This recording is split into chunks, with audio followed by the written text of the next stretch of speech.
Test recording. So recording's going, so you can just say whatever. Walt Disney Animation Studios, DreamWorks and Pixar, Leica, Aardman, Illumination, Sony Pictures. Animation is cinema. Thank you for watching. So true.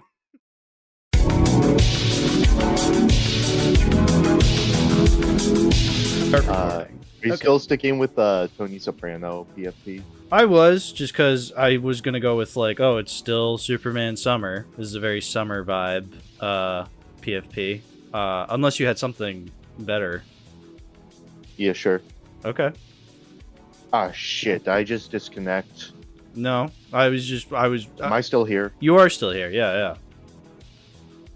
Ah, thank God. I thought I disconnected No, for a moment. I got scared. Sorry, I thought you said you did have something better. And so I was waiting for you to, like, send it or something. Oh. Oh, you want me to, like, send you a PFP? Or... Well, because, like, you had asked, oh, are you going with Tony Soprano? And I said, yes, unless you have something better. And then I thought you said, like, I do. And I was waiting for you to give me that. Oh, I'm sorry. That's totally fine. God.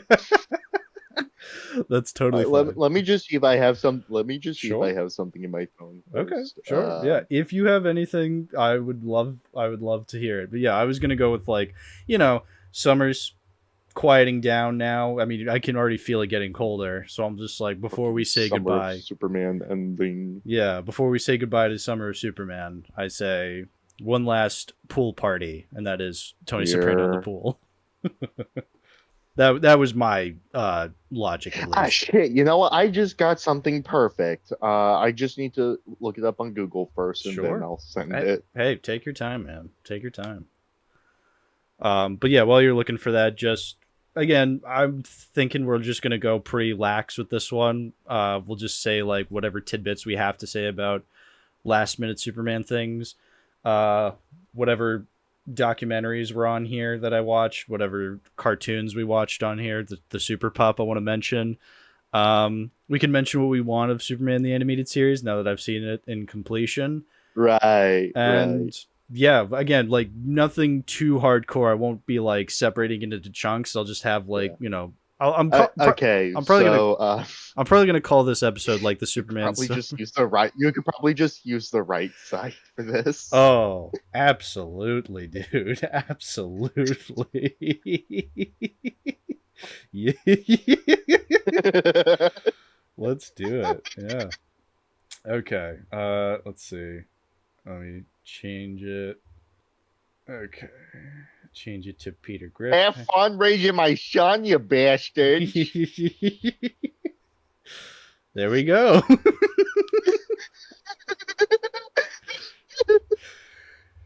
Peter Griffin, I am him.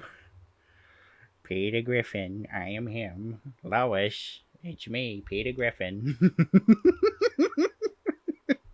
Oh, okay, great. No, this is great. This is funny. This is. Wait,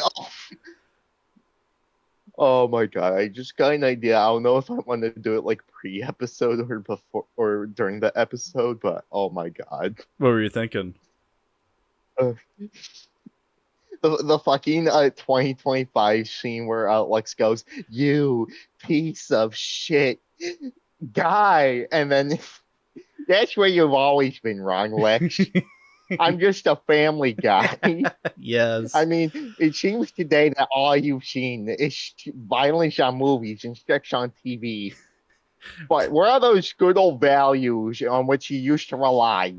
I've always been a family guy. That is my greatest strength. And someday you'll see that you can make the world laugh and cry. It's so great that there's so many different combinations of Family Guy and Superman, and all of them work. Like, we watched that Super Guy video. Like, that is right. Genuinely one of the best videos I've ever seen, like, in recent years. It is so funny. It's so fucking 100%. funny. Yeah. Well, I guess we're just kind of into the episode now. Hello, everybody. Welcome to Too Many Movies, the podcast where we discuss DVDs, Blu-rays, and even the occasional VHS tape. I'm your host, Hal, and I got Chaos back here, because Chaos, guess what? We are still in Superman Summer, the summer of Superman. The Summer of Superman. Yeah, I will, but, all good things have to come to an end. I'm calling this the Superman Summer finale. And so, but the reason I wanted to do this episode, I wanted to do just one more. Again, like I had said, my original plan was that Superman 2025, that episode would have been the finale. And look, that'd have been great, because it would have made for a great finale. We would have talked about Superman 2025 and how all of the Superman maxing culminated in that movie. But also it would have ended with Brian shitting all over my childhood and him relentlessly shitting on Super Friends, which is great. Yeah. I would have loved that. Yeah. But there are... Well, don't worry. Yeah. Because we could also shit on your adulthood today. That's true. Yes, exactly. Yeah. But there are a couple factors. So when I originally came up with Superman Summer, the summer of Superman, I wanted to have all of the movies on physical so I could, have it be within the tradition of Too Many Movies, where we talk about physical media. And so I went out and I bought this Superman Ultimate Collector's Edition. And I don't think I've ever really gone in depth with this thing. I think the most I've talked about throughout our episodes is that, well, half the discs don't work. So that was it. So I haven't really gotten a chance to talk about this in great length, and ultimately deciding, do I want to keep this Ultimate Collector's Edition? I mean, look, the dream would have been, yes, to keep it, because it's like, hey, it's a big collection of everything Superman. Like, what's not to love about it? Well, once I couldn't get the first movie's disc to work, that dream kind of shattered. And here we are, months later. I still have this damn thing, but just to, anchor it down to the podcast. Spoiler alert, I'm not fucking keeping this collector's edition, but there's some last minute things I want to talk about with it, because there are some interesting aspects to it. One of them being, there's a couple of documentaries that we watched. We can talk a little bit about those right now. Yeah.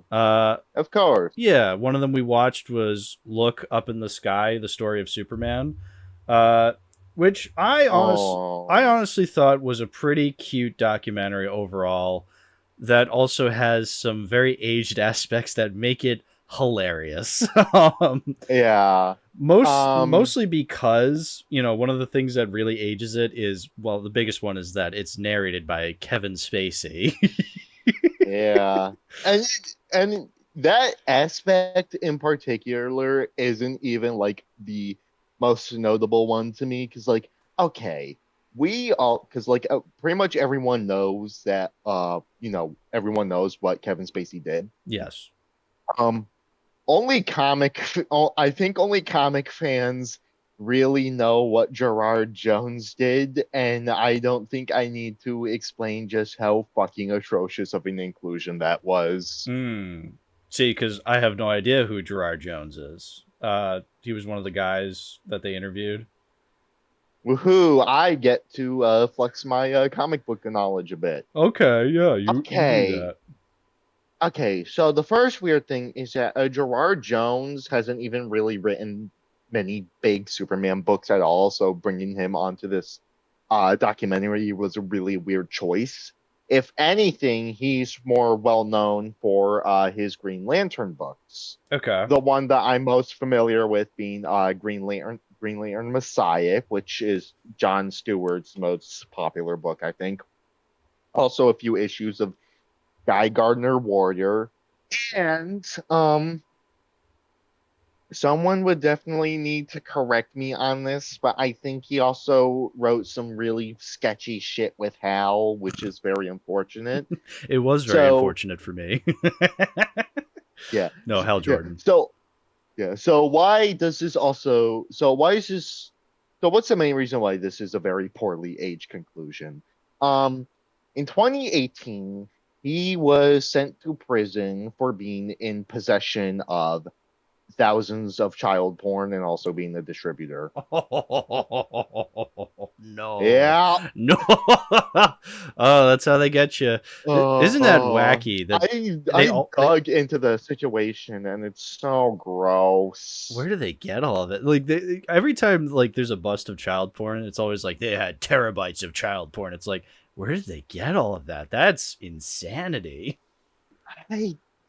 Yeah, and the thing is that on top of that, not only was he released in 2022, so big yikes, but also when he was in prison, he wrote a blog and because he was imprisoned for being in possession of child porn. Obviously, he also sympathizes with a lot of people he was with who were also arrested for similar shit, which it makes you feel unclean reading it. Yeah.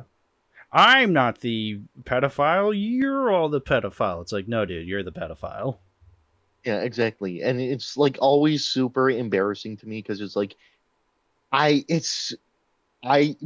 in the internet age now, and it's supremely easy to be horny without involving kids, but here we are. Yeah.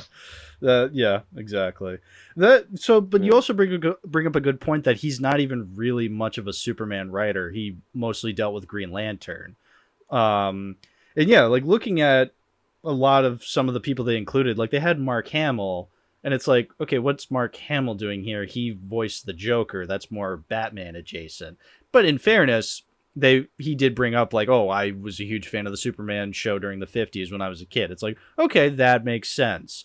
But then, yeah, why did they include this other guy? I don't know. But I mean, not that it mattered because, again, they involved Kevin Spacey, Dean Cain, Bryan Singer, all actors and creators who are not in the good graces of the public anymore, who directly had involvement with Superman. Yeah, we have to fucking talk about Dean Cain being a Super Friends fan. Holy shit, that explains so much. That's just code for racist now. I mean, because it's true. I guess so. I guess it's true. Yeah, Dean Cain. That's true. Yeah, he was like, yeah, I grew up on Super Friends. It's like, oh no, this isn't making my case any better. Yeah. Apache Chief told me that I should join ICE, so here I am. Well, of course, he grows giant. He can find people easier, but but yeah, and then of course the bigger ones are like people like Kevin Spacey and Bryan Singer, massive fucking pedophiles and diddlers in the industry. That yeah, I mean, like one of the things I wanted to bring up actually is there's a fucking special feature in this Superman thing that's called Bryan Singer's video journals. And it's just like, oh no, and it's video journals of like about his time on set of video blogs taken from the Superman Return set, and it's like, I don't want to watch that. That's like one of those that's one of those fucking special features, and I'm like, I'm not watching that. That just sounds gross. I don't want to fucking know what he said about the child actor. That movie. Yeah, no thanks. Yeah, it's pretty gross. So I think, like, aside from some really sketchy inclusions, including ones I haven't even gotten into but aren't as egregious, like fucking Dan Didio, fuck him. That's a good documentary. Yeah, those people, I would imagine they just wrote terrible stories as opposed to being legitimate criminals. It's like, yeah, still fuck those people, but at the same time, I guess it's not as bad as what Bryan Singer did, Yeah, I mean, with Dan Didio, he's a special case in that I would call him the Jeffrey Katzenberg of the comics industry, but I digress. What a title. But yeah, I agree. I think overall the documentary was still really informative, and it got me really interested in seeing a ton of Superman stuff. Like, I genuinely want to see the serials and the George Reeves TV show. And I mean, it's what got me into wanting to see Super Pup. the failed TV pilot, because I'm like, what the hell were they doing in the 1950s? 9/11. But yeah, That was literally 9/11. Yeah, We're saving that for later. 9/11 minus one.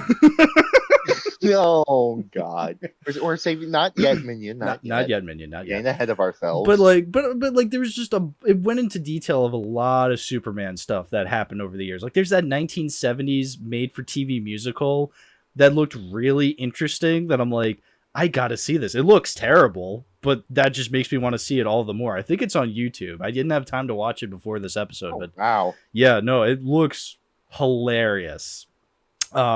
Yeah. But again, like that's what I liked about this documentary. It was like going through the history of Superman and like all his different variations and all this sort of stuff, and it was really, really interesting. And I was like particularly interested, especially when they started getting into like the comics more. Mm-hmm. Yeah. Because okay, well, first thing, one interesting aspect I will note is that I find it really funny whenever I see like a section of like Superman fans who like glaze the fuck out of the Silver Age. And you watch these Superman and DC documentaries, and then literally everyone working on them is going, "Oh, these weren't like the best time for us because the Comics Code Authority was like really shit, so we just made up a bunch of insane bullcrap." Yes. Like that's literally the vibe I get from most DC Silver Age stories, and I take them as seriously as DC does now, and not at all. Yeah, I mean, hey, I love insane bullcrap, but like, yeah, it depends. I'd love to read them. That is quite a glowing endorsement, I got to say, for the Silver Age. That it's just bullcrap. Oh, I'm so excited. But yeah, but there are legitimate comic stories that you can get out of Superman.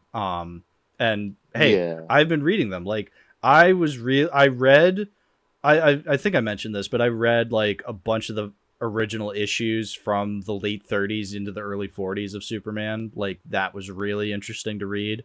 I read through the entirety of All-Star Superman the day I went to see Superman 2025. So I have that in my memory. And I just bought Birthright and For All Seasons, so I'm going to be getting to those. And then All Seasons I definitely still need to get to, shockingly enough, but Birthright is my personal favorite Superman story, so you're in for some good shit there. Yeah, no, I'm excited. And another one I wanted to mention was I read that Superman 78 comic where it's like it takes place in the same universe as the Reeve movies. But they're like written to be like in comic form. It's that double feature comic where it's Superman 78 and Batman 89, where it's like it takes they explicitly take place in the same universe as the movies.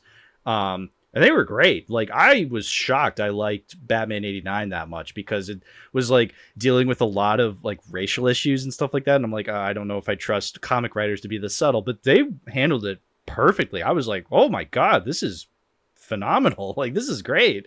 But Superman 78 ruled. Like it was so much fun because it had Brainiac. Yeah. I was like, wow, it's so cool to see this character, this version of Superman actually take on Brainiac. This could have been Superman 3 and then it wasn't. So yeah. And the best part is that it's not even the only Superman 78 comic that Robert Venditti wrote. Oh, that's great. I think because I think 2023, if I'm correct or not, we got a sequel called The Metal Curtain, which focuses on Metallo, and I think I might like that one even more than the original 78 story. Ooh, so I gotta check that out then. Yeah, Robert Venditti is one of my favorite current Superman writers. His stuff is very good. Yeah, that's awesome because I mean, at first you think, oh, it's just cool that we're writing these comic stories just in these universes that we're never going to see again. We're never going to see Tim Burton's Batman on the screen anymore. We're never going to see Christopher Reeve's Superman anymore. So it's just cool. I mean, after Flash, good. Yeah, after Flash, good. But what I mean by that is like we're never going to get like an authentic version of these characters anymore on the big screen. So the fact that we can do this in comic form, it's like, okay, you think at first like, yeah, that's a neat idea, but then you actually read them and it's like, okay, these comics are actually doing these worlds justice. And that's far more important to me in my eyes, where it's like, yeah, it's a cool gimmick at first, but then when you actually read it, it's like, no, this actually rules. This actually, not only does it do things a little differently than the movies, because you're in comic form, you can kind of expand upon that. It does like those universes well, where it really does pay respect to them very well, where I'm like, yeah, no, this is exactly how these characters would act in the situation. It was just really cool to read.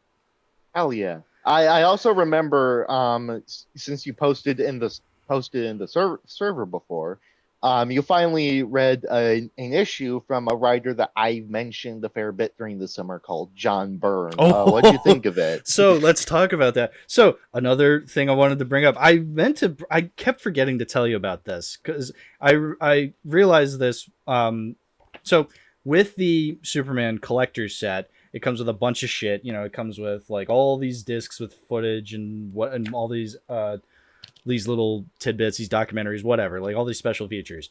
It comes with a guide to show you like everything that's on the disc. It's in the shape of a Daily Planet newspaper. That's quite clever. It comes with an advertisement to get get these 5 27-inch by 40-inch original movie poster reproductions free. Like, oh, I can buy posters. When does it Nice. when does it expire? Oh, offer expires 5/15/07. So I missed out on the 5 Superman posters. God damn it. Ooh. Anyway, point is, it also comes with a free comic book. So that's this comic I found, and I opened it up one day. So yeah, it's called Superman Rampage. It's what was it? Yeah, originally published as Superman #7 in 1987. And I remember, I think it was after like you had like several of your John Byrne rants, and I open up the comic and it says Words and Pictures John Byrne. And I'm like, uh-oh. Retro raggy. So I was like, okay. So obviously this is only one issue in the Byrne run. So like I can't really go into real detail of like what I think of this guy as a writer. I will say I think I do notice like some things, like interesting little tidbits, little details I noticed while reading, where I'm like, okay, I understand why we think of John Byrne this way. Yeah. Trying to think. Yeah, there's this. So basically, it's called Superman Rampage, and it's basically about Lois Lane is at this scientific laboratory, and it blows up, because of course it does. And Superman sees the explosion. He goes, "Oh, this was a job for Superman," and he goes and flies off. And he goes to the rubble, and this 8-foot like Amazonian looking woman just arises out of the rubble, and he's like, "What the hell?" And she starts beating the shit out of him. And she's so radioactive that she's like hurting Superman. And everyone is saying, "Oh, that's Lois Lane. She's been affected by the radiation." And it's like, what? So then he's like fighting her. And like, I just wanted to mention, like, you know, there's a certain way we look at John Byrne. There's a way where Superman's looking at this 8-foot creature, and he's just like, I guess she's kind of human, but her skin color's not very human. I'm like, what? And then there's a moment, I found the panel where he's going like, heads ringing like a Chinese gong. I'm like, why are we specifying that it's Chinese? Like, why not just say gong? Oh God. It was so funny. I'm like, okay, I see why we look at it this certain way. But you know what? Aside from that, the story was cool. I think like it looks great. I think the art is really, really good. It has the special crime units characters, so Dan Turpin and Maggie Sawyer, which I was like, oh fuck, that's cool. Like, I love those characters from the animated series.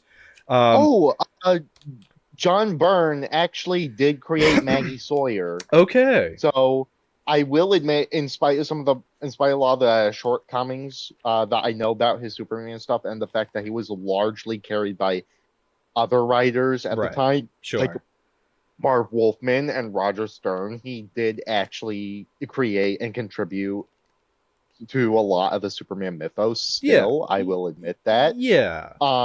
Because the solo issues that I've read from his run, were his Silver Banshee stories, and I'm kind of on the same opinion. Where like they're fine. Mm-hmm. I do think that future Silver Banshee stories done by other writers are better, though, which kind of shows, Byrne not being the best writer. Right, of course, yeah. I don't think he's the worst comic writer I've ever read. I don't. Again, this is only one issue. I can't really say I get some tidbits, but like overall, I think this is a fine story. I will say it's really funny. So they call the character Rampage that they think is Lois Lane, and she's like this 8-foot butch, like muscular woman with like this lesbian haircut. I'm like, John, what are you doing with this character design? And then, oh, here's the twist though. It's not Lois. It just so happens to be the other scientist, the other female scientist that was there. So it's like, oh, so if this woman does die, as long as it's not Lois, it's fine. She doesn't. The scientist woman survives because Superman just absorbs the radiation from the woman and goes up into the sky and gets struck by lightning. And then 3 days later, he comes back and he's fine. Like that's how the story ends. Sure. Yeah, it's like, okay, interesting. So yeah. I will say, why is this the free comic that comes with the Superman Collector's Edition? You'd think like, oh, you have a little comic book, like, I don't know, you want something that's like very, I don't know, like very encompassing related to the movies, special. Yeah, special, encompassing of who Superman is. Maybe do like the origin, like do the John Byrne origin comic, or like the original Action Comics 38, like 1938, the original issue. Like do that as a small one. I don't know why this is the one. I guess they just had this lying around. They're just like, whatever, put it in production. Like we just have this random comic, like I guess they had like a bunch of small copies of Superman #7 from 1987. They're like, just put it as a special feature in the Superman Collector's Edition, whatever. Like, yeah, or better question, why not even like John Byrne's Superman #1 that has him fighting against Metallo? Yeah, just literally any other comic would have made more sense than this. Like, it's not a bad comic, it's just very random as the comic that comes included in the Superman Ultimate Collector's Edition. I will say I am like a little more interested in getting into like the specific era of like the Byrne Superman stuff, largely because he's an interesting writer. I think you can at least say that about him compared to like a lot of other writers. And That's I've fair. also talked with people about this before, because I know I mentioned this on the podcast, but I finally honed down my feelings. The Superman fans who still get knee-jerk reactions over John Byrne stuff, they're just boring. Like, supremely boring people. They're super friends. Exactly. My take is that if you want to get mad at John Byrne for anything DC related, Superman is supremely tame. Go after Doom Patrol instead. His work on Doom Patrol is notoriously horrendous. I mean, like, so horrendous that it literally got retconned during Infinite Crisis, like 2 to 3 years later. Yeah. Here's the thing, like, I'm willing to read anything Superman related. If I had to trudge through BVS and Superman 3 for Superman Summer, you know what? I'm willing to read through a couple bad Superman comics or a bunch of them. Like, I'm curious. I'm curious to keep going with Superman. Yes, I said this is the Superman Summer finale episode, but that doesn't mean I'm forever done with Superman. There's so much more to explore with this character. Yeah. Same with DC in general. Oh, absolutely. Yeah. I was reading through, I told you this, I read through Batman No Man's Land, like, and that ruled. Like, that got me more interested in wanting to read more Batman. Hell, I read through I have this Sinister Six graphic novel that has like all the times that the Sinister Six showed up in Spider-Man comics. Like, I read through those. That got me interested in wanting to read more Marvel comics. Like, when I watched through Fantastic Four, the first steps, I'm like, I want to read more Fantastic Four comics because people love these characters. And every time up until first steps that they did Fantastic Four in theaters, like on the movie screen, they sucked and people hated them. But yet these characters are so beloved. So it's like, okay, there's something special going on in the pages of comic books then. If these characters are so beloved that every time their movie sucked, people were upset, you know? Yeah, exactly. Okay, most movies in the MCU, I mean, I'm trying to think of like good examples, but like, okay, do you think people would be like super upset with something like Ironheart sucking? No, they No. wouldn't, because no Yeah. one really cares about Ironheart. Yeah. I mean, Yeah. Josh would care if I didn't like Ironheart. I have yet to see Ironheart because it's Josh's favorite show of all time, apparently. Exactly. I'll get to it, Josh. Don't worry. Yeah. But yeah, you're absolutely right. There are certain comic characters that if they are done dirty, it's like whatever. Like, was anybody really mad that they got Madam Web wrong? It's like, yeah, people hated that movie. Fuck no. But did they really care that they didn't get Madam Web right? I think most people are just like, no, this just sucks. You know, like nobody was coming out of the grass front being like, Madam Web deserves better. It's like, whatever, dude. You know, if it's like with, it's like I think with DC's big two, it's Batman and Superman, Yes. and Marvel's big two is like Spider-Man and Fantastic Four. You botch those up, you're gonna piss off a lot of people. You'll never hear the end of it. Yeah, exactly. Because yeah, we even to this day we still don't hear the end of like the bad Spider-Mans. I mean, well, some people claim, Amazing Spider-Man 2 isn't as bad as that was. The Amazing Spider-Man movies were not good. No, they're not. They're not good. They're funny, but they're not. Let's not go back and revisit them as like misunderstood masterpieces. No, they're not good. No, not at all. Yeah, that's revisionism. Okay. I will put my foot down. I'm not falling for that one.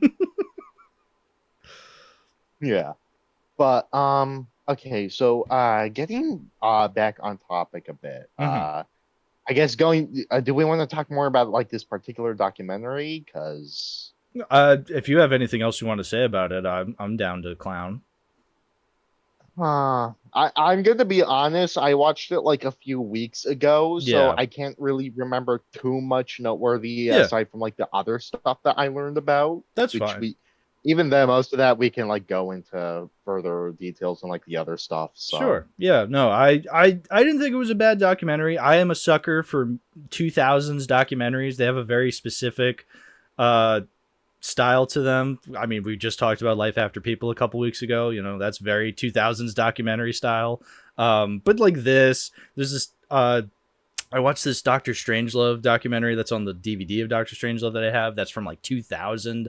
Like, I don't know, just something about 2000s documentaries have a very comforting, nostalgic feeling to me that like I love learning, but they have like a very cool style to them that I like viewing in. And yeah, like I think this is peak that. Yeah, again, Kevin Spacey, Dean Cain, etc. I don't like seeing them, but you know, overall, I'd say the feeling of hopefulness that comes from Superman is still there, and it gets me excited when I was watching through this documentary where I'm like, yeah, I love Superman, you know, and I love figuring out more stuff about Superman that I want to go more into. Yeah, that's all interesting. However, I will say, you cut out a lot. Oh, okay. Yeah. Don't you hate when that happens?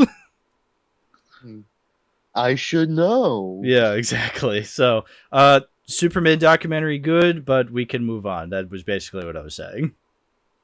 Yeah, okay. And hopefully your mic stops being a shitty little brat, because we got other stuff to talk about. Mm-hmm.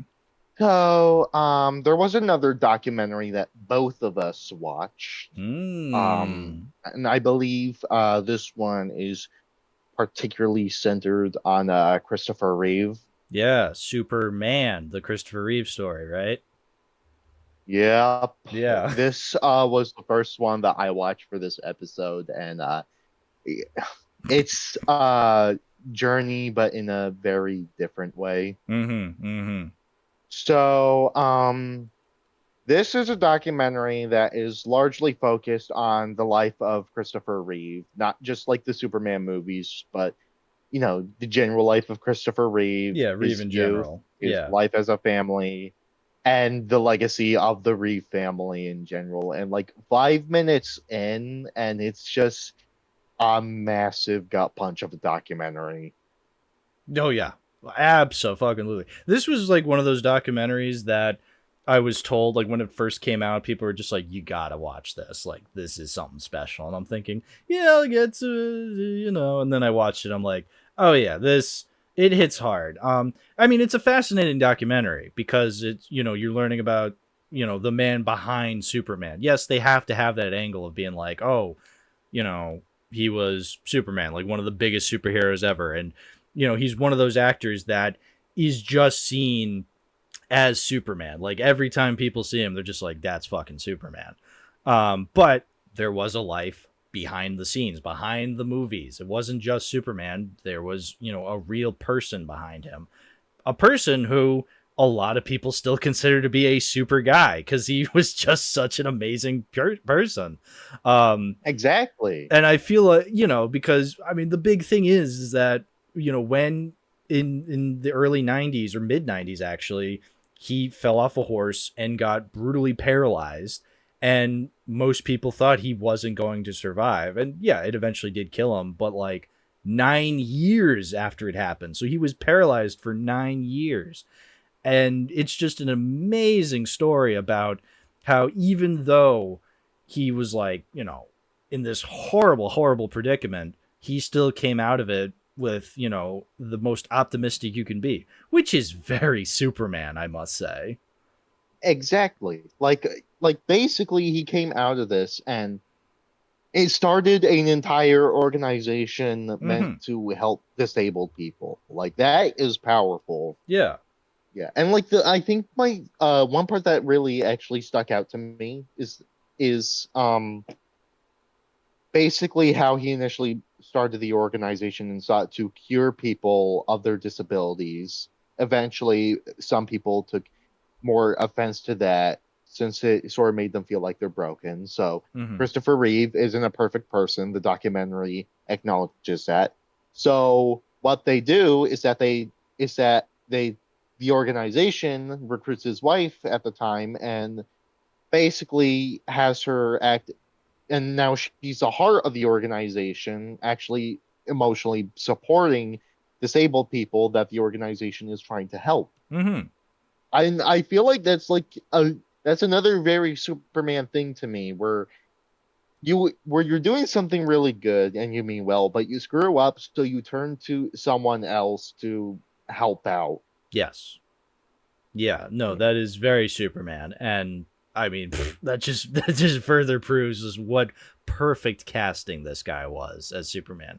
But like again, outside of his connection to DC and Superman, like just Christopher Reeve the man was just awesome. And I really feel like this documentary really dives into that to a point that I felt very uncomfortable at points. Because there's something I don't know if I've ever discussed this before, but there's something I feel whenever I watch like personal footage of people that I feel as though, Right. is this really meant for something? I don't know if I've ever told this. There was this I feel like this was like a couple months after Bruce Willis officially retired acting. Like, they made an announcement like, oh, he has Alzheimer's or something. He has something where like he just can't act anymore, so he retired from acting. And like a couple months later, I remember I saw this YouTube short and I clicked on it, without really thinking because it said like Bruce Willis or whatever. I'm like, Bruce Willis YouTube short. Take me away, algorithm. And then I click on it and it was like it was like a video that someone was taking. It was during Bruce Willis's birthday party with, he was like surrounded by his family. It was all these people, these cousins and family like surrounding, and they were like singing happy birthday to him and he looked happy. And like halfway through the video, I'm just like, why am I watching this? This isn't meant for me. So I like clicked out of it immediately and I didn't look back. Yeah. It felt weird because I'm like, this is not my family. These are not my people. Like this is meant for them. Like this is meant for them. This is their moment as a family, like celebrating their father's birthday or whatever. It's like I shouldn't be watching this. Like there was like a certain part of me that was like, I shouldn't be watching this. This is not for me, you know, like I shouldn't be participating in this family's private moment. So I like kind of clicked off. And I feel like this documentary kind of did that a little bit. Where like we were watching a lot of home movies of the Reeve family kind of together. And I'm thinking, man, these are such private and intimate moments between this family. And it feels weird for me to watch it. Now, granted, the Reeve family obviously signed off on them using this footage. Otherwise, we wouldn't be watching especially since all the Reeve siblings are also part of the documentary and interviews. So. Exactly. So yeah, obviously they signed off on it, but there was still that part of me that felt weird about watching this, where it's like, this is not anybody's fault. This is just something that I personally found that I find with a lot of these things, where it's like, you know, there's this very intimate and personal moment between this family, and it feels weird for me as an outsider to be viewing that. So that was just something I was thinking about while watching this documentary. Just something that like really I was thinking about. Right. I feel like the most, I think, especially like towards the end, like the most emotionally charged person in the whole documentary, in my opinion, is probably Bill Reeve. Because even from the start, you really get a sense of how even at such a young age he had to face the possibility of his dad basically being crippled, and then in the 2000s losing both of his parents in the span of 18 months or so. Like that is brutal. At 13 years old. Yeah, like I feel like, you know, they're like filming him going through that, and he's like bordering on tears, just like remembering this very like tragic and brutal and just traumatic experience of losing not only your dad, who has been crippled for 9 years, but your mom, who just dies 18 months later. It's just like he's bordering on tears. He's straight up crying at this point, and I'm like, God damn. Again, as an outsider, I'm like, I shouldn't be watching this. This is brutal. And then it just kind of goes immediately into them being like, oh yeah, then the 3 children took over the Christopher Reeve Foundation and everything's good now. It's like, okay. We skipped a little bit there, because it's like he was 13, he lost both his parents, and now he's a fully functional adult running this foundation. It's like, okay, I guess things just worked out. Like, but there was so much they didn't explore there, but it's like, again, pretty weird there. But I think it also makes for like a very solid ending to like the whole documentary, where it ultimately concludes with the siblings continuing the legacy of their parents and ultimately helping disabled people further with the help of Barack Obama, of course. Yep, I'm here to help Superman's kids, and I approve this message. I'm Barack Obama. Thanks, Obama. I admittedly don't have a whole lot to say for this documentary, but it's just a very emotionally charged and devastating watch that I think I can absolutely recommend to just about anyone. Oh yeah, even if you're not a Superman fan, like a diehard Superman fan, watch the documentary. It's incredible. Yeah, no, it's great because it's sad. Like, it's very sad. I'm watching it just be like, but then you need that. You definitely need something like that to really remind you of like the good in this world, because there is bad, but there's absolutely good. Like, this documentary is exactly what you want out of a Superman movie. It's hopeful, no matter what. Even throughout the bad, it's hopeful. But exactly. Again, but aside from the Superman angle, like, I highly recommend anybody check it out. It's fascinating. Yeah. Fascinating look into the director of everybody's hero. Yep. They didn't mention anything about that. They mentioned that Christopher Reeve did do directing, you know, because he directed like a couple movies in the late 90s.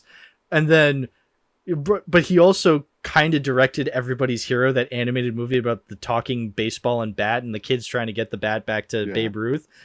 They didn't mention that at very all. Interesting. Yeah, I find that very interesting that they didn't mention it, but also I can't blame them. That movie is fucking boring. Oh, it's the worst. It's the worst. Fuck the Yankees. Red Sox gang for life. But still, I would have loved to figure out, why is Christopher Reeve credited for directing that movie? Like, that's... Is it like Is it like he died during directing it and then others came in to pick it up? Yeah, or did he be like, "Hey, I want to be credited for directing this movie," and they're like, "Well, Mr. Reeve, you're not doing anything," and then he died, and they're like, "Well, I guess we got to credit him now." Like, what was his involvement in this movie? I want to know. Yeah. In memory of Christopher Reeve, fuck the Red Sox. I would love that. That'd be amazing. Look, it would have been a total gut punch to me if my hero said "fuck the Red Sox," but like, it would have been so funny if he did. Like, that would have been great. It'd have been like when. So go ahead. Christopher Reeve being one of the two people who ruined Hal's childhood. I was literally gonna say, it would have been like when Brian said Super Friends sucks. Like, yeah, destroying me. Christopher Reeve hates the Red Sox and Brian hates Super Friends.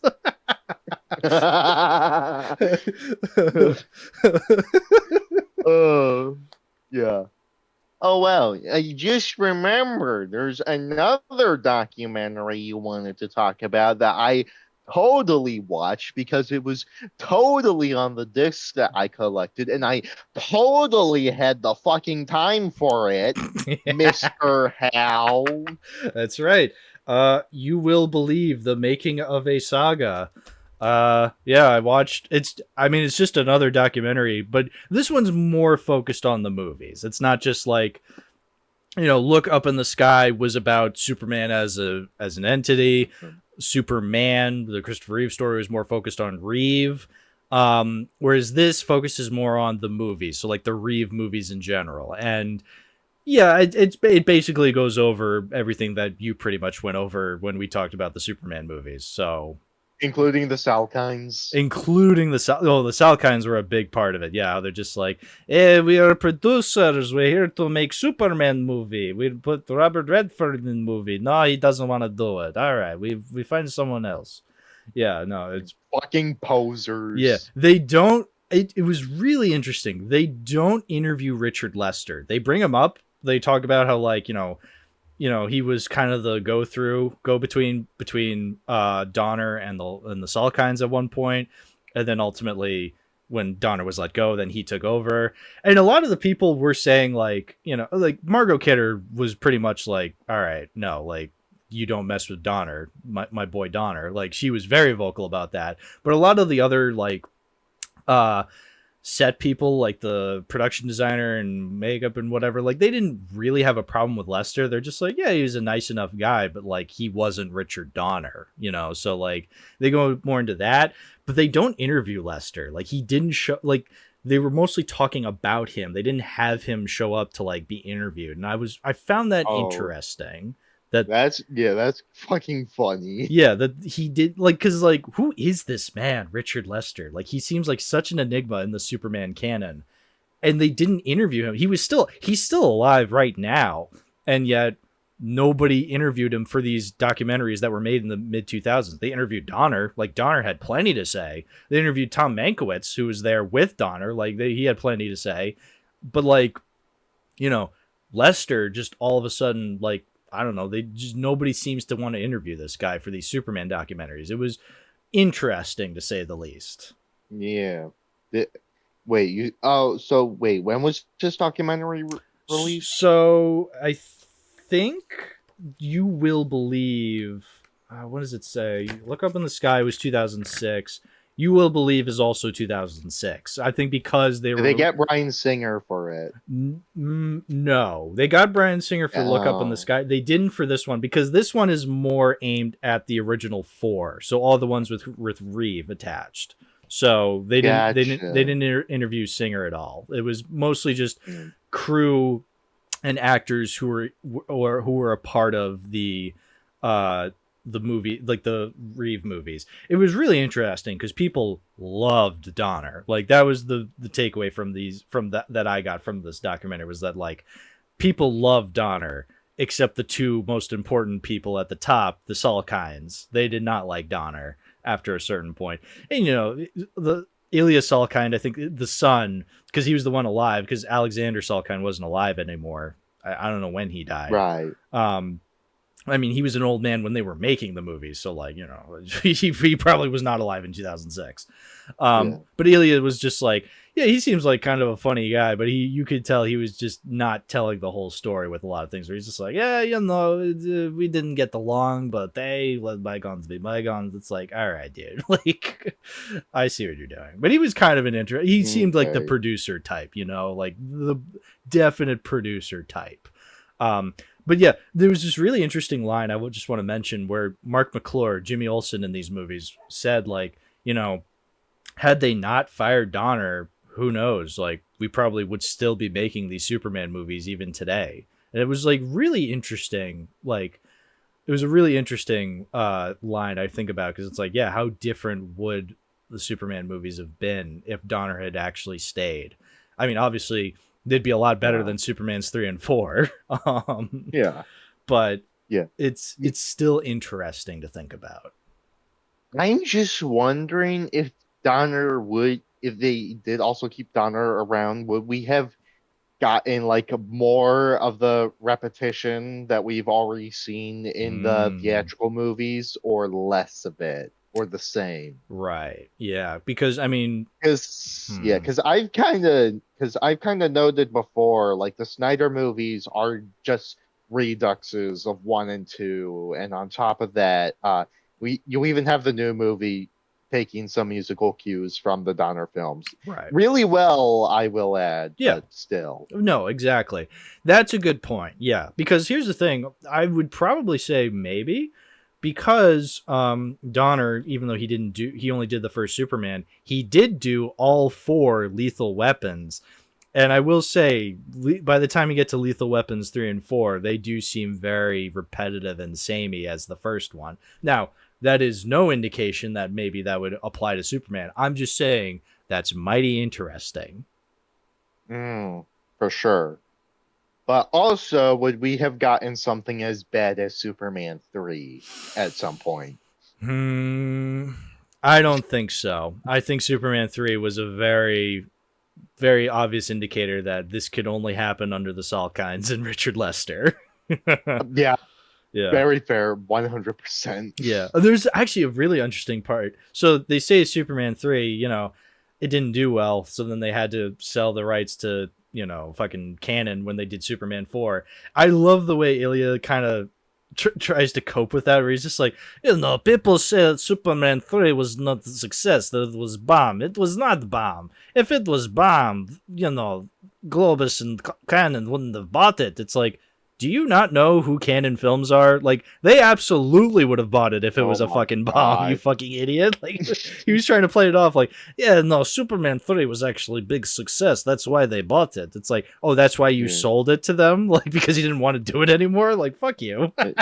He's like, I feel like nowadays he'd be like the kind of person that Critical Drinker would go after on like a live stream.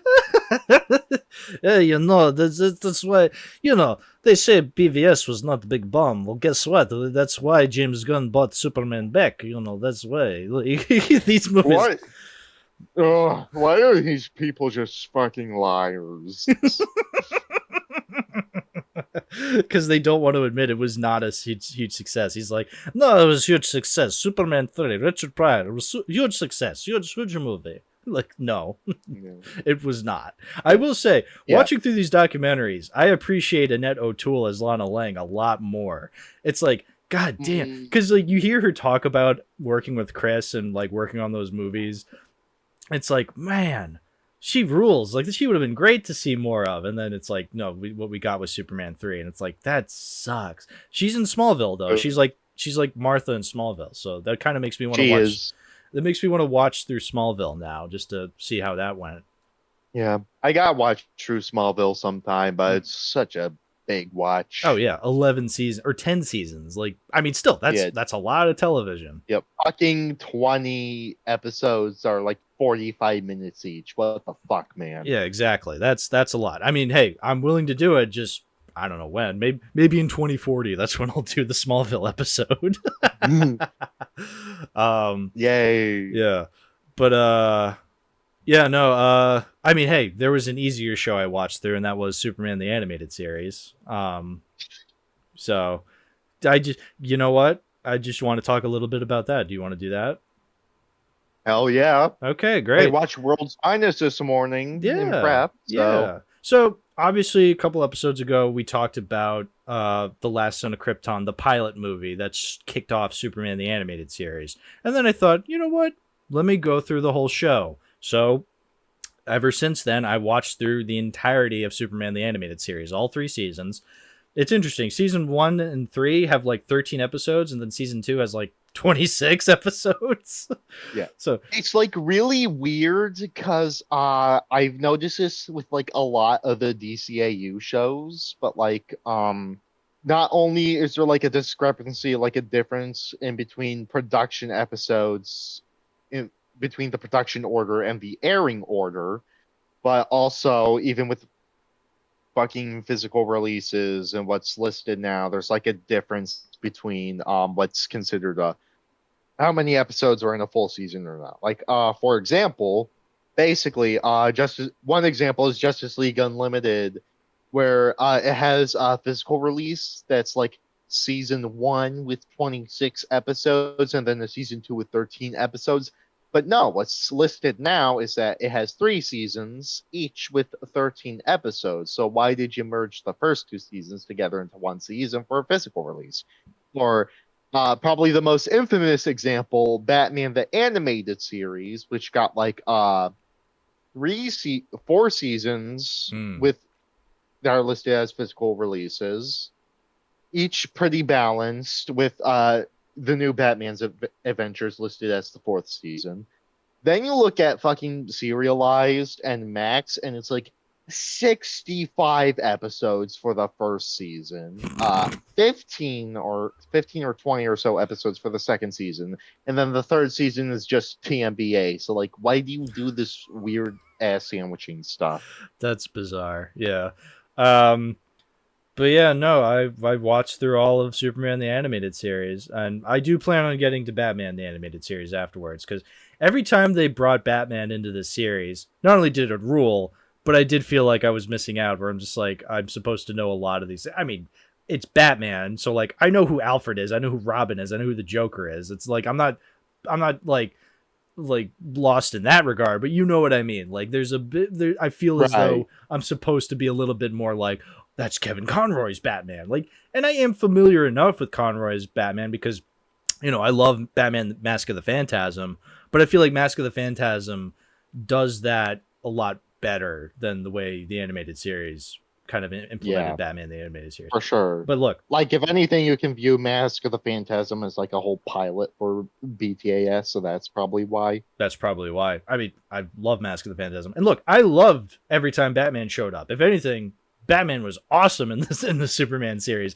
But I'm just saying, I feel like as though there's probably a lot more that I'm missing out on. That's why I've always wanted to see Batman the Animated Series. So like, I mean, this is a perfect opportunity. Now that I finished Superman, moving on to Batman. But anyway, so we're not going to go like episode by episode with Superman the Animated Series. We'll be here for, you know, the equivalent of the Alien 9.5 hour episode. We're not doing that. Yeah, absolutely not right now. But I will say, overall, I did really enjoy myself. I will say, I think I still prefer the pilot like the pilot movie, The Last Son of Krypton, as like my favorite part of the show. I still think the rest of the show kicks major ass, though. Oh, 100%. Like, I looked at your serialized, and is there like any episode that you rated lower than a 7 or no? There might be a 6. Let me actually try and find a 6. Yeah, it's all 7s, 7, 8, 9, 8, 9, 7, 7, 8, 7, 7, 7.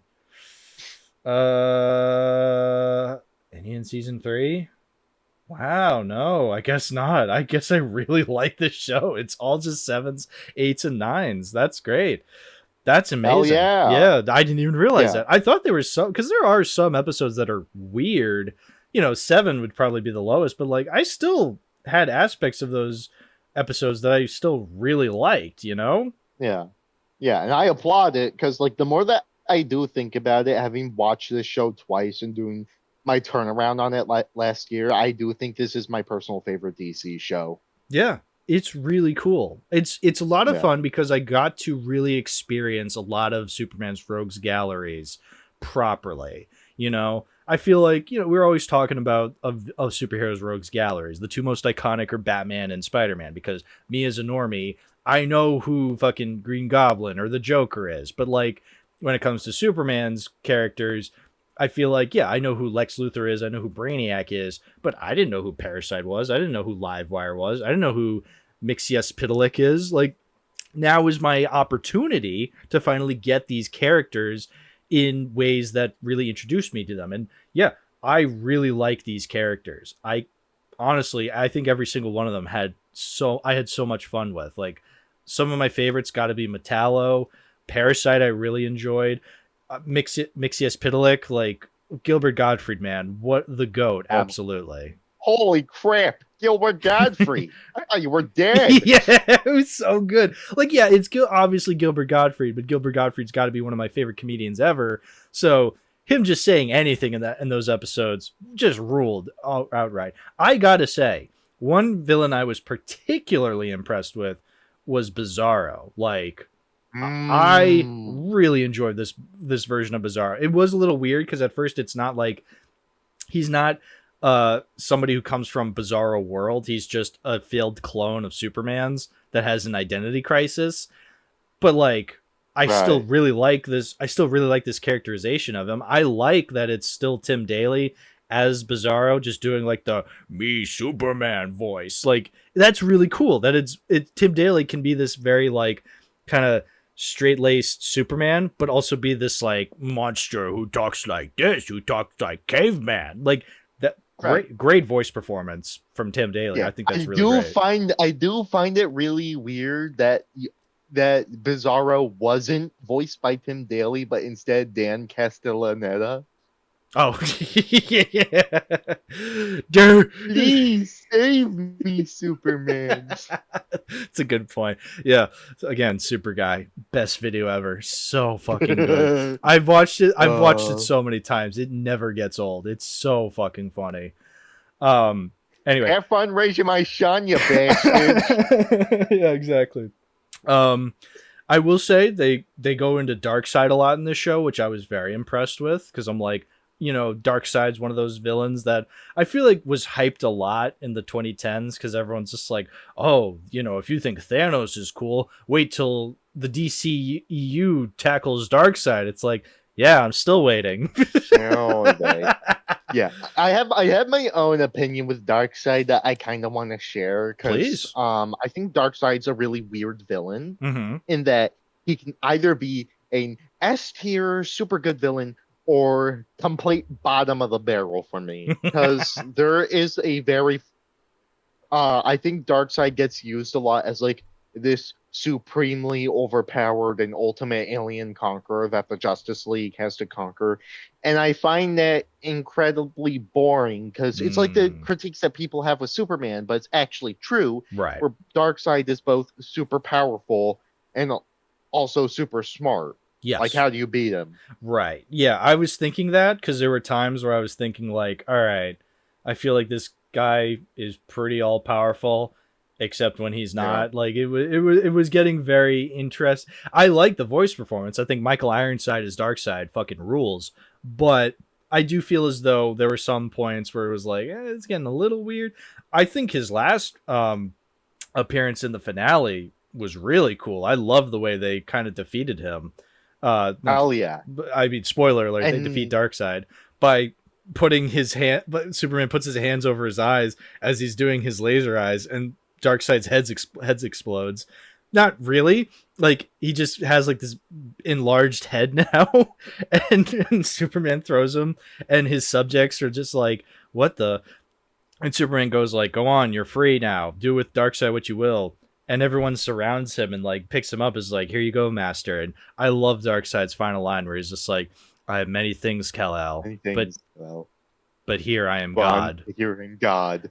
Like, and that to me is like the S tier Darkseid. Yeah. Like, not this super powered conquer, not just this overpowered conqueror, but this Machiavellian who's scheming on Apocalypse, and I think bringing the new gods into the show was a very good idea because I think Darkseid is specifically an S tier villain for the new gods Mm-hmm. because a lot of the new god heroes that are used, like Orion, Light Ray, and my personal favorites, Mr. Miracle and Big Barda, these are characters who actually have experience and history with Darkseid, and this is where you actually see the effects that Darkseid's reign on Apocalypse has on a lot of these characters, and I think it's very solid. Yeah. For Superman in particular, I think Mongol works far better as a villain for him, and this goes for most other DC villains, like a Green Lantern, Justice League, something like that. I think if you want to do a DC equivalent to Thanos, Mongol is the better pick, but Mm. that's because Darkseid is above that, in my opinion. Okay, that's interesting. Yeah, yeah. I was noticing like Darkseid had a lot of these like side characters surrounding him, which I thought were really cool. There's that Granny Goodness character voiced by Ed Asner. I'm like, that's cool because that they showed up in Superman Batman Apocalypse, the sequel to Batman Superman Public Enemies. Um, and they had like a dark side. They had Granny Goodness. Granny Goodness was also voiced by Ed Asner in that movie. And so then when I see Right. he's voicing Granny Goodness in the show, I'm like, oh, okay, I guess this was kind of a character he did. Why is it Ed Asner? I was kind of confused by that, but I mean, he did great. Like, I was like, this is cool. It's Ed Asner. I like Ed Asner, but I just was kind of weirded out where I'm like, oh, he's this grandma character. I just find it supremely funny and amazing that you look at Granny Goodness and you hear her character in both SKAS and Apocalypse, and it's not someone trying to be like this sweet granny like Yeah. you kind of see in Young Justice, but rather this fucking ugly toad. Yeah. Ugly Toad's a perfect way of putting it. Yeah. So, but yeah, Granny Goodness. What a character. She's like Grandma CVS, only evil. she And yeah, so like a lot of the Apocalypse stuff is really cool, surprisingly, and I think going into like the Batman thing, that kind of leads to like World's Finest, which is the Yes. other SKAS three-parter movie. That's the big one. That's the big one. Yeah, where it's not only is it Superman and Batman crossing over, you have Lex Luthor and Joker working together. It's like, okay, this is like kind of the big thing for Superman the animated series. And yeah, what did you think of it? I'm curious. Cuz I think at first you were very mixed on it. Yeah. Okay. Okay, so I think it's good, but I do have some baggage with it. Okay. First off, it kind of involves like my own opinion with Batman, Sure. where compared to Superman, where I realize I can be really open with a lot of his characterizations, I'm very picky when it comes to Batman, oddly enough, and I think it's because there are adaptations that really screw over his character. Last year, I watched Cape Crusader, which basically killed my interest in the character for a whole year up until now. But where the Batman was also very bad.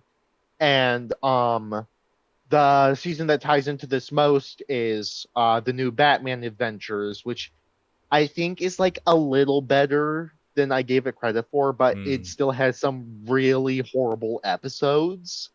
And I think it's the weakest part of Batman the Animated Series. Sure. World's Finest is basically the backdoor pilot for the new Batman Adventures. Okay. And I think having finally watched all the new Batman Adventures, I think that World's Finest is a lot better than most of the episodes in that season, but it suffers from one big flaw that I'm really not into. And maybe you'll disagree with me on this, but I really don't like Lois being in a love triangle with Bruce and Clark, like at all. Yeah. And the three-parter focuses so Yeah. much on it. You know what? It is interesting because I do kind of agree in principle on the whole love triangle thing. Because it's like, oh, it's so dumb. It's so forced and cliched. Like the whole like, oh, Superman's not paying attention to me. I'm gonna go to Batman. It's like, yeah, that does kind of sell the character short, especially because after watching through the whole series, I gotta say this is probably my favorite Lois Lane ever. Not Fucking 100%. not Agreed. only is she a lot of fun, she's hilarious. She is probably one of the funniest Lois Lanes ever, and that's very vital to Lois Lane, I must say. I need to start wearing pants. That is so funny. Where he just flies by and her skirt goes up. I need to wear pants. Like, no, you don't. No, but in all seriousness, though, I do agree on principle. I think a love triangle is kind of a hard thing to do, and I do agree. I think it is kind of a weird thing to do for this Batman and Superman crossover. Like, when it's a Batman and Superman crossover, the absolute last thing you care about is the love triangle aspect between Clark, Bruce, and Lois. I will say, I think for me personally, it doesn't bother me as much because I think there's enough still going on that it doesn't really bother me. And also, I think all in all, I think for the story itself, I think it's fine because it's like, Lois and Superman, actually, she doesn't know it's Clark. Superman and Lois are kind of having a weird will they, won't they? And so she just kind of goes to Batman just for this episode. This three-parter. I'm fine with that because I think what they do with it, I think I still like. I still like these characters.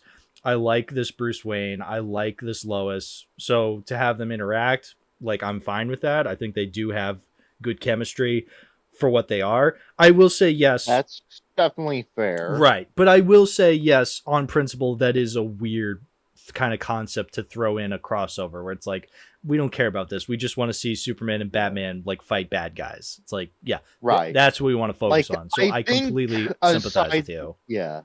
Yeah. I think aside from principle, I do have some execution issues with it because, okay, I'm usually of the opinion that you can make anything bad on principle work with the proper execution. Sure. And I feel like this could have worked better for me if you actually built up to Lois falling for Bruce more instead of just love at first sight. Yeah, immediate celebrity crush. Yeah.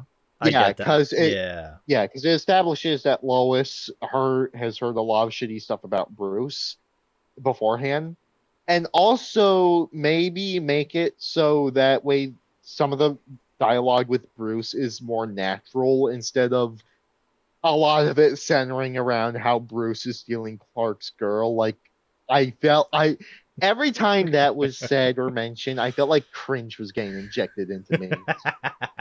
Yeah, that's a good point. Yeah, just like immediately, she falls for him, and it's like, what is there? He's just Buzz Lightyear, but with hair. Because that's what Bruce Wayne looks like to me. He looks like Buzz Lightyear with hair in this role, which is fine. Buzz Lightyear. It really does look like Buzz Lightyear. So I'm like, because I know what Bruce Wayne looks like in Batman the Animated Series. Because I remember from Mask of the Phantasm, I feel like he doesn't have like that clean cut hair. He doesn't have a unibrow, but I guess in this one he does. It's like, all right, fine, whatever. Right? Yeah. The NBA redesign. But okay, aside from the love triangle stuff, I think I do appreciate some of the characterization with Clark and Bruce more, and I find that surprising considering how insufferable Bruce can get in the new Batman adventures at times. Right. Okay. So that was surprising to see. Yeah. But even past all of that, the selling point of the whole three-parter is Joker and Lex, without question. Dude, I mean, I know I'm familiar enough with Mark Hamill as Joker. He still rules, like knocks it out of the fucking park immediately, even with the weird redesign. I know this is like, during the season we're like, everybody gets a redesign, and some people like some of the redesigns. Joker's one that people really don't like. And yeah, I'm with them. Yeah. What the fuck were they thinking? The black eyes, the fully white, like, where's the green? Where's the red? Yeah, it's a really weird redesign. And to be honest, he's not even the worst in that season because Riddler's redesign is just... Yeah. Yeah. Is that I it's think the bald Riddler? Like when they do the crossover again where Superman has to pretend to be Batman and you see Riddler again, yeah, it's like that bald Riddler. It's the fucking bald Riddler in the Yeah. jumpsuit. Oof. It's so ugly. Yeah. I wish STAS could have used Scarecrow for one episode because that was a redesign that is so fucking good. Yeah. I hear Holy that's a good one. Yeah. yeah. But Yeah. Have you seen it? I think I have. Yeah, it has like the noose wrapped around his neck and it's like the Yeah, scarier that face. one. Yeah. Because I remember the Doug Walker video on Batman the animated series, and I think he goes into that. But yeah, Joker. But even with that weird Joker design, I love Mark Hamill's voice performance as Joker. So like so much so that I'm like, I'll forgive this weird redesign. It's still Joker at the end of the day. And of course, yeah, Clancy Brown is Lex Luthor. I gotta say, this might be my definitive Lex Luthor, where it's like Clancy Brown knocks it out of the park. Well, that's kind of hard for me to say because there's just so many good Lex Luthors. But Clancy Brown, the fact that he's up there, I mean, that just shows you what a voice performance he does. 100%. But and Joker, yeah, both of them have so many good lines, but especially Joker. Oh yeah, it's just the way he says Lexi. Oh, silly me! I forgot the acid. Harley Quinn was a lot of fun too. Like, here's a character that I'm also very mixed on. Again, because I've only been exposed to the fucking Margot Robbie version, and it's like, what are my options? Suicide Squad and Birds of Prey. And so yeah. So to watch this, so we didn't get a ton of Harley Quinn in this one, but from what we got, I can be like, okay, I'm looking forward to this character in Batman the Animated Series. Yeah, I can confirm she's way better in the DCAU than she is in the EU. I fully 100% believe that. So that's great. I gotta say though, Mercy Graves was the fucking goat of this episode. Like, or the character I was most surprised I enjoyed as much as I did. Like, I loved Mercy in this episode. Now, I love Mercy in this show. Like, here's a character, again, I was only exposed to through, what, BVS? Was she in League of Super Pets, I'm thinking? I think I'm remembering the same character. She was in League of Super Pets. Right. So that was my introduction to Mercy Graves, these very lame adaptations. Meanwhile, here she is in the show, and she rules. But yeah, her greatest was just being a part in this, in the world's finest 3-parter. Like, she kicked major ass. She beat the shit out of Harley Quinn. She got the last laugh. Like, what a really fun character. Yeah, for sure. And like you said, she does have a lot of other standout episodes in SCAS too. Another one being Ghost in the Machine. Yeah, that's a big one. Yeah. Oh, yeah. It's such a good character that, again, I would never have known had I not watched this show. I feel like I really appreciate a lot of DC characters that I wouldn't have before. Like, like I said, Dan Turpin and Maggie Sawyer. These are characters I didn't know existed before I watched this show. And by the end of the show, I fucking was bawling my eyes out when fucking Dan Turpin died. Like, are you kidding me? Like, here's a character I didn't care about. Oh my God. Like, that's another thing. A lot of the emotional stuff in SAS is so good. You cried at Dan Turpin. I cried at Brave New Metropolis. Ooh. That shit hit me like a truck. Dude, yeah. Again, one of those classic evil Superman stories, and they do it far better than, your average evil Superman story. Like, again, BVS. I mean, what the fuck?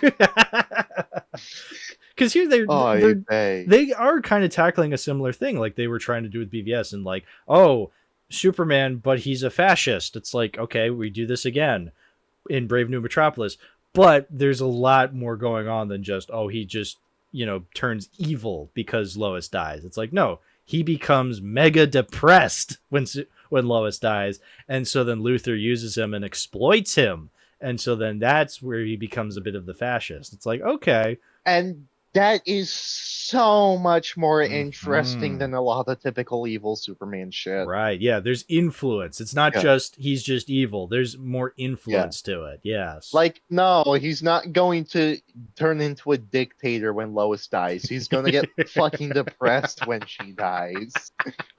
Yeah, exactly, yeah.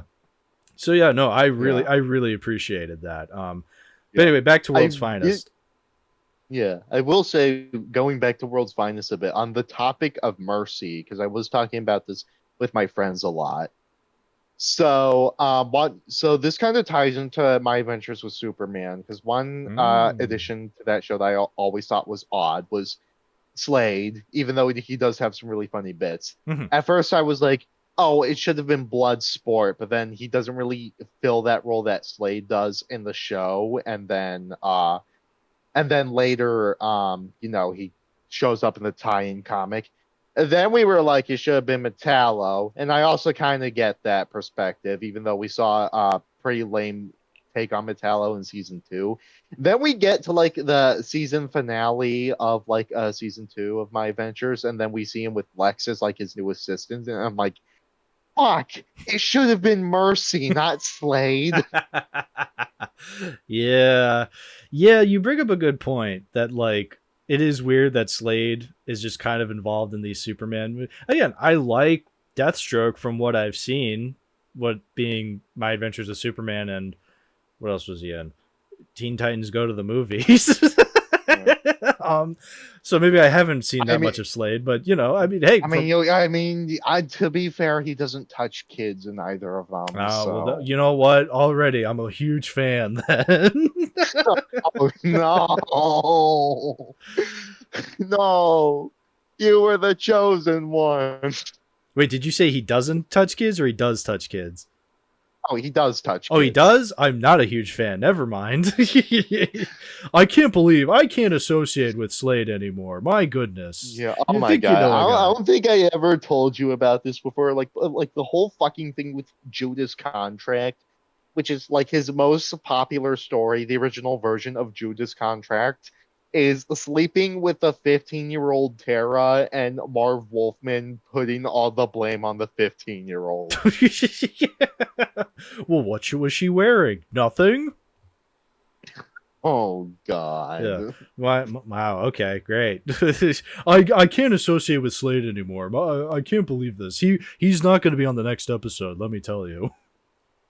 He was not. Don't worry, guys. Lex was definitely not on the Deathstroke client list. Oh. Definitely not. Wink, wink. The Deathstroke line list.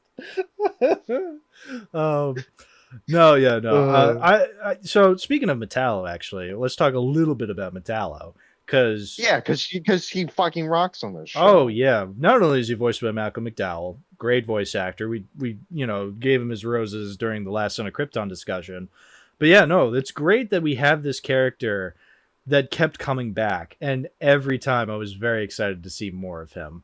Um, I love the kryptonite heart. I love the metal. I will say I have a little bit of a arm. Let me nitpick this. So in the episode where he gets on the island with the little children, he's just fully a metal skeleton. But then when he comes back, Right. he has like half face again. It's like, oh, did he grow the skin back? That's suspicious, but Yeah. whatever. Did Like, Inner Gang give him his skin back? yeah. Again, minor nitpick. Who cares? But I just thought that was mighty interesting. Oh, Inner Gang is also a bunch of fucking fun. Oh yeah, no, because like, so Inner Gang is like just the gang, right? It's just like this. There's not really a characterization of Inner Gang. It's just Yeah. these thugs. But like, yeah, no, they were still a lot of fun. I really like. There's that one thug that's running it, and then he he goes into Apocalypse, and he's just a slave to Darkseid forever. Bruno Mannheim. Bruno Mannheim, that's who it was. Yeah.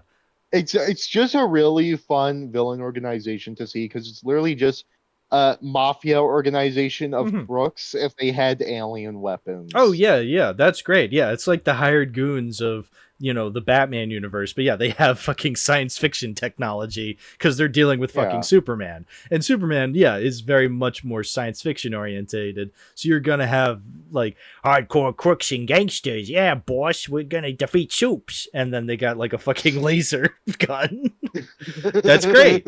That's great. I love that.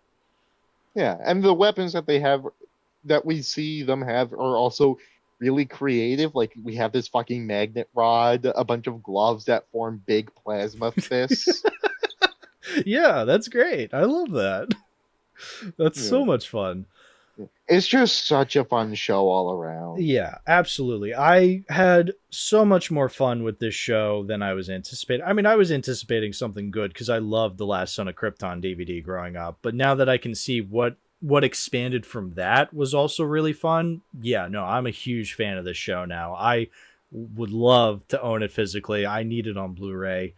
Um, even just for having like it does things I was kind of shocked where like it did well with crossing over with other characters, not just with Batman. Like I loved the Flash episode. I loved the Green Lantern episode. I loved the fucking Oh Aquaman my episode. god. Like these are other characters, other DC characters. I'm like, I can't believe they did these characters really well. The Green Lantern episode is just going to be a treat for me the more I go back to it because it's just really nice seeing an on-screen adaptation of Kyle Rayner, which Yeah. we barely get at all. Right. And that sucks because he's one of my favorite Green Lanterns. Because that was a character I wasn't expecting. Because I'm just like, oh, the episode starts. It's like in Brightest Day or something like that. And I'm like, oh, it's going to be a Green Lantern episode. And then I'm thinking, okay, is it going to be Hal? Is it going to be John? Are they going to be spicy and go with Guy? And then they're like, hi, I'm Kyle. I'm like, who the fuck is Kyle? It's just like I didn't know there was a fourth Green Lantern and his name is Kyle. I didn't know that, and now I do, and I'm like, oh, this is actually kind of a cool character. I want to see more of him. Yeah, the Dr. Fate episode also rocks. Oh yeah, I was gonna say, like I saw like the title is called like the Hands of Fate. I'm like, I get to see Dr. Fate, and you don't see him until like the last 5 minutes, but I think what they do with the story is still really cool. Like the fact that he's just like, I'm done being a superhero. And it's like, okay, but dude, we really need your help. Dr. Fate is the coolest motherfucker I've seen in my entire life. Oh, wait, it's called The Hand of Fate. Manos, The Hands of Fate. Okay, yeah, this episode's a 10 out of 10. Masterpiece. Exactly. But that is a really cool thing, I must say, because like that kind of ties in. So all these different DC heroes, you think, oh, we're just throwing them in there to be like, oh, look, we can have this character, we can have this character. And it's like, yeah, that is cool. It's there for our jimmies, our nostalgia jimmies. But I think it's a very good indicator of showing that Superman's not all powerful. Like he's very powerful, but it's very clear that every episode Superman gets his ass kicked a lot in this show, like right, constantly. But he's still willing to get back up and keep fighting. But it shows that, like, you know, he gets along with everybody. He needs more. It's not just him. He can't just, you know, snap his fingers and everything's all better. It's like, no, there's challenges and he needs his super friends to help him with those challenges. No. But no, I'm serious though. Like he needs help. And I really appreciate it about this show. Like you show him getting his ass kicked, but he's still a very powerful character because he still gets back up even though he's getting his ass kicked. Like that's what makes Superman so special. Right. And I started Batman Beyond last week, so I think after I finish that show up, I'm finally gonna get into Justice League, which is like the direct sequel series to SJS. Oh yeah, I will get to that right after I'm done with Batman the Animated Series, because it's like, I mean, why stop now? I got to keep going. For sure. But yeah, no, Superman the Animated Series, very much into it, very happy with it. It was so much fun, and it was just supposed to be a Saturday morning cartoon, and this is what they made. Like, this rules. Like, this is some of my favorite Superman media ever. So yeah, I'm very happy with how this turned out. Hell yeah. Definitely recommend the Blu-ray set. I own it. All the episodes are in very good quality. Good. And you get some bonus material like documentaries and commentaries. Maybe also shoot for the complete DVD set as well, because I heard that there's also content on that isn't on the Blu-ray, but up to you. I just want to hear the music again, because that music, holy shit, Shirley Walker cooked the fuck out of that score. So good. Yeah. Oh, wait until you get to BTAS. That shit's so good too. Oh yeah. I love music. It's so good. Fucking good show. Yeah. Okay. Let's talk about 3 more things though before we wrap things up entirely with Superman Summer. That being, so so also on this DVD that had the You Will Believe, they also had some bonus cartoons and stuff from the it's called Plus from the Superman Vault. Yeah, let's talk about the Adventures of Super Pup. I think I really want to get into that because who boy, I want to kill you. Yeah. Oh, I love turning my friends against me because I make them watch horrible crap. Yeah. Like I'm not even kidding. Like I'll find proof for this someday that this is the first piece of Superman media that was ghost directed by Ayn Rand. It probably was. So like somehow it's like even more old people cartoon than Super Friends. Oh, incredibly so. So here's the thing. So best as I can remember it, I think this was made after George Reeves died. I think this was made. Yeah. Okay. Yes. So obviously, when George Reeves died unexpectedly, people were like, "Fuck, dude, Superman's dead. What do we do?" Because the Superman TV show from the 50s was insanely popular. So it's like, what do we do? We can't replace him. Like, people are going to notice or something like that. So then what they did is they hastily made a pilot and they're like, it's now the Adventures of Super Pup. And it's a bunch of little people running around with dog heads. and they literally just fucking do that so that way they can make it so like, they won't have to associate this much with the actor because they're all wearing fucking dog helmets. Yeah, like the KKK would. Very racist. Like, exactly. I'm dead serious. I think this might be even more racist than Super Friends. And that's saying a lot. I mean, you're right. It's true. No, it's so bad. It is so horrible. This is an embarrassing piece of media. We're like, what the actual fuck were they thinking? Like, who would watch this? You know? So it's Bark Bent. Yeah. And so right off the bat, Bark Bent literally killing the character that Siegel and Schuster made. Yeah. Since on the year 1958. Yeah. And he hasn't been back since until 2005. Welcome back, Kevin Spacey. Yeah. No. So, Bark Bent, lame. His coworker, Pamela Poodle. So they don't even try with the Lois Lane. They're just like, this is Pamela Poodle, his coworker. It's like, what? They try more with Perry White's name. They named the guy Terry Bite. Like, still lame. You tried more for fucking Perry White than you did with Lois Lane. Are you kidding me? And he also has a little mouse assistant in his drawer. I don't know who the fuck this character is, but they just have this. I watched it and they didn't even name the goddamn mice. Yeah, this mouse just pops up out of Bark Ben's desk and he's just like, "Hey folks, it's me, the narrator of the show." It's like, who the fuck is this? What are you like? Only you and me. Is this supposed to be Jimmy? Yeah, only you and me know that Bark Bent is really Super Pup. It's like, what? Who are you?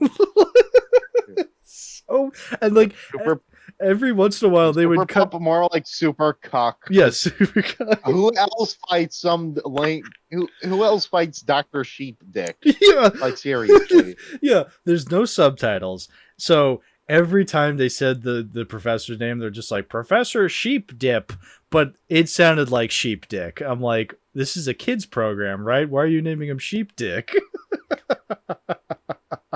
Like, I swear to God, I think Dr. Sheep Dick is like one of those people who would like sell meth to kids at the time, then get incarcerated for 20 years. And then come back talking about how the cartoons that are coming out now are like anti-woke. Like he's true. Probably one of those people. Yeah, very true. Yeah, he's just like, we had real television for children back then. The Adventures of Super Pup. Yeah, and he has a hired goon character that's just like, okay, boss, I'm gonna blow up this clock, and that's apparently that's gonna kill the Daily Bugle or something. It's Yeah, so very bizarre. ableist on their part to make the wolf speak like that. By the way, Right? Exactly. like Exactly. I think this whole pilot is like the exact embodiment of the respect minorities meme, where Superman tells them to respect minorities, and Super Pup Mm. comes out, and then they just fucking hate all of them because the Mhm. dwarven people gave us this shit. Yeah, no, this is horrible. I loved every second of it though. This was so funny because I'm like, this is the dumbest shit imaginable. Like, somebody thought this was a good idea. Obviously it's not. It is one of the No, dumbest things Superman has ever been a part of. And I watched Superman 3 and Man of Steel. Like, so that's saying a lot that this is one of the dumbest things Superman has ever been attributed to. But it is so funny. I hope everybody watches it because it's so horrible. yeah, if you want them to die of ligma, Yeah, then use your Ligmo. it's so bad, but like, I mean, it's so bad that nobody watched it. Like, even the because this was just the pilot, this is all they made. Like, even they, back in 1958, they had enough foresight to be like, let's not make this a show. Let's just leave the Superman show for what it is and just move on. And they did. And you know what, good on them, because oh my god, could you imagine if they went through with this? It would have been like, what, 11 years of Super Pup. It's like,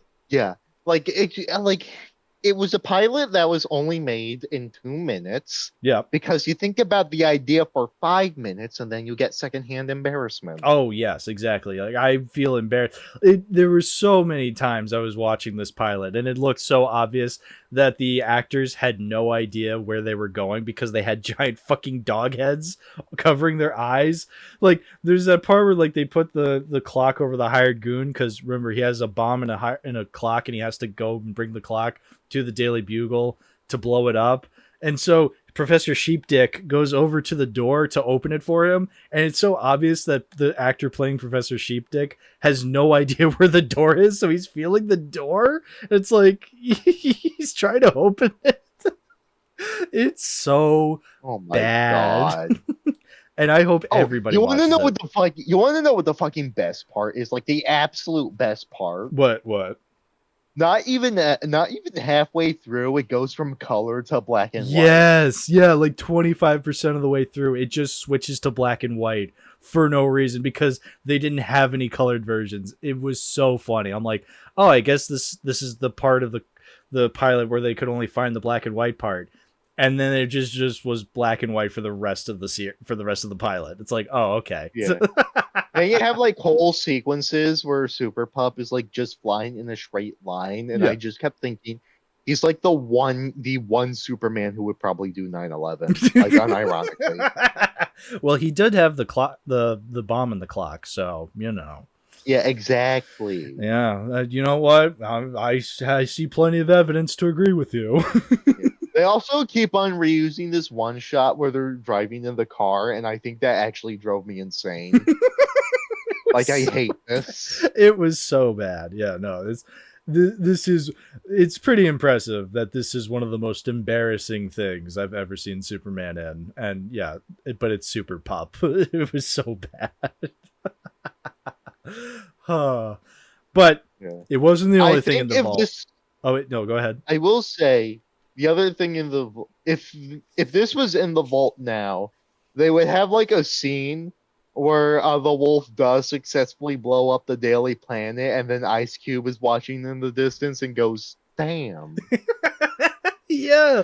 Oh, if this was a part of the War of the Worlds, like, War of the Worlds would be an instant 6 stars. I already love the Ice Cube War of the Worlds.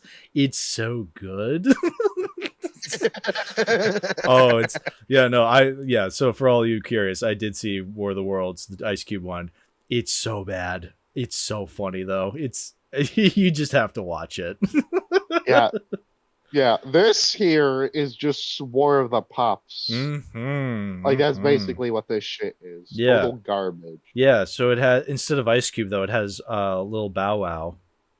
Yeah. Okay, if we talk about this more, I might get erectile dysfunction. So let's move on, shall we? Yeah, so the last two things we'll talk about are the cartoons, the Looney Tunes that were included in the vault. They did include Snafooperman, but I didn't rewatch it because Snafooperman kind of sucks. I'm not a big fan of Private Snafu. Yeah.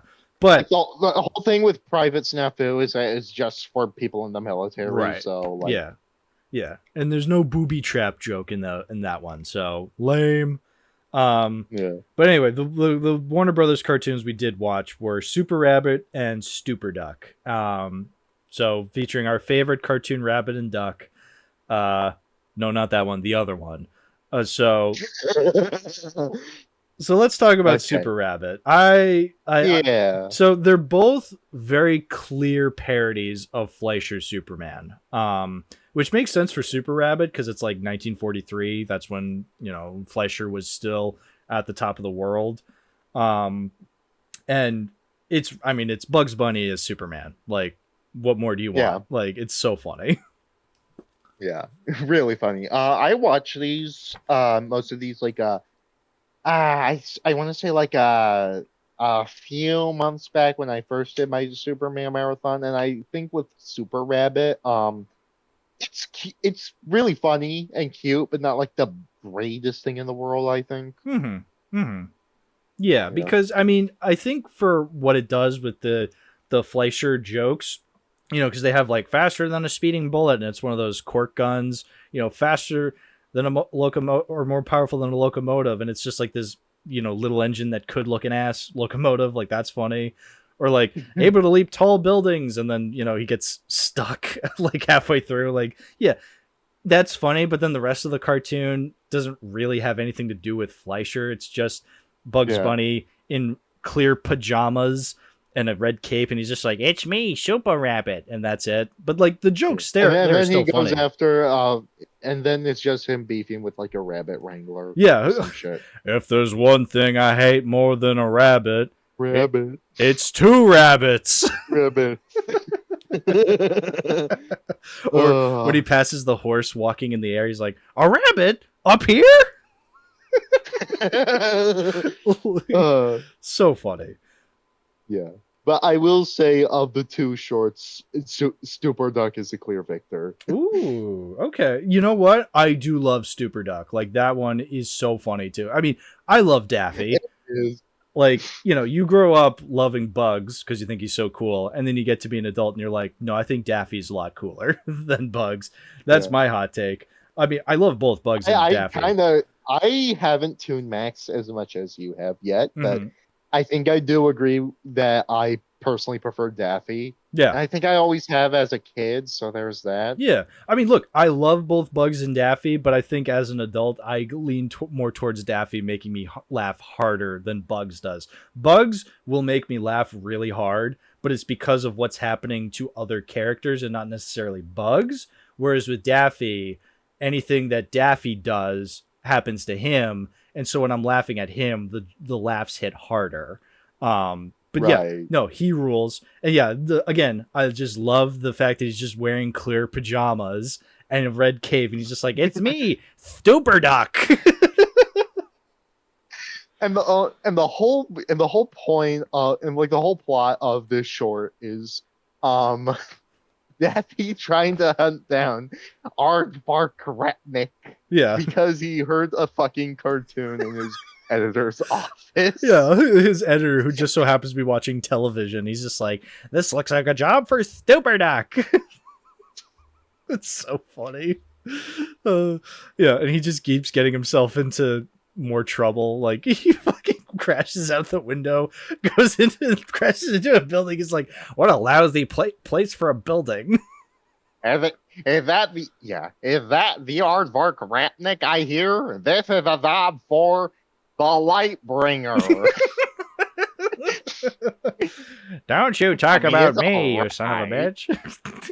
It's all right. It's all right, I guess. I guess. But yeah, like but oh my god, the fucking bit where Daffy gets flown into the moon by a fucking rocket. Yeah. Great way to end the cartoon. Yeah. This looks like a job for you know who. He just flies up into the moon. Look up in the sky. It's a bird. It's a plane. No, it's Super Duck. And he's just fucking screaming on the rocket. Yeah. Yeah, exactly. No, you know what? I don't know if I could definitely choose a favorite between these two, but I can understand you preferring Super Duck to Super Rabbit. Like they're just both hilarious cartoons. I mean, this is why we love Looney Tunes, is like, you know, Yeah, cartoons 100%. like this. Yeah. Yeah. I'll be relieving you of that. Yeah. So Oh. see, you know what? We washed out the ugliness of Super Pup with the epicness of Super Duck and Super Rabbit. You know, I'm glad these were the Hell cartoons yeah. that included. So I think it's time to make a decision, Chaos, about am I keeping this Ultimate Superman DVD Collector's Edition? I think we all know the answer, though. You know, look, it's been months. Ever since I popped in the first disc of the first movie months and months ago, I knew right then and there this was not a keeper. So, but what's interesting is that I'm definitely getting rid of the innards, like the discs themselves, the little newspaper thing that tells me about the discs. I don't need this advertisement for the posters because, again, I missed May 15th, 2007. So I'm just going to crumple that up and throw that in the trash. There's this comic book, Superman Rampage. I guess I'll keep the comic book. Like, you know, what am I going to do? It's cool to keep some comics. Yeah, I'll keep the comic book. It's interesting. It's small, but, you know, I'll keep it.